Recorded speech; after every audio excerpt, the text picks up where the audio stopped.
दुधेभावी येथे रस्त्यावर आलेल्या पूरसदृश्य पाण्यामुळे वाहनांचा संपर्क तुटला। दमदार पावसाच्या हजेरीमुळे ओढ्याचं पाणी आलं रस्त्यावर। पाहुयात सविस्तर बातमी। फलटण तालुक्यातील दुधेभावी या ठिकाणी रस्त्यावर आलेल्या ओढ्याच्या पूरसदृश्य पाण्यामुळे वाहनांचा संपर्क तुटलाय। मोगराळे घाटात डोंगरामध्ये मुसळधार पावसानं सोमवारी 4 वाजण्याच्या सुमारास हजेरी लावली।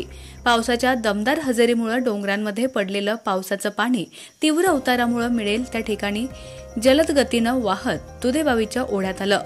ओढ्यात आलेलं पाणी दडसवाडा या ठिकाणी रस्त्यावर आल्यानं दहिवडीकडून येणाऱ्या आणि फलटण बाजूकडून येणाऱ्या वाहनांचा संपर्क मध्येच तुटला। त्यामुळे दहिवडीकडून येणाऱ्या आणि फलटणकडून येणाऱ्या लोकांना आपला पुढचा प्रवास करण्यासाठी वेगळ्या मार्गाचा अवलंब करावा लागला। दुधेभावी येथे रस्त्यावर आलेल्या पाण्यामुळे वाहनांना इकडून तिकडे जाता येत नसल्यानं फलटणकडून दहिवडीकडे येण्यासाठी नातेपुते मार्गे वाहतूक वळवण्यात आली आहे। त्याचबरोबर दहिवडीकडून जाण्यासाठी शिखर शिंगणापूर नातेपुते मार्गे फलटणकडे अशा प्रकारे वाहतूक वळवण्यात आली आहे। खबरदारी म्हणून वाहनधारकांनी या पर्यायी मार्गाचा अवलंब करण्याचं आवाहन पोलीस प्रशासनातर्फे करण्यात आलंय। आपला आवाज न्यूज नेटवर्कसाठी एकनाथ वाघमोडे, दहिवडी।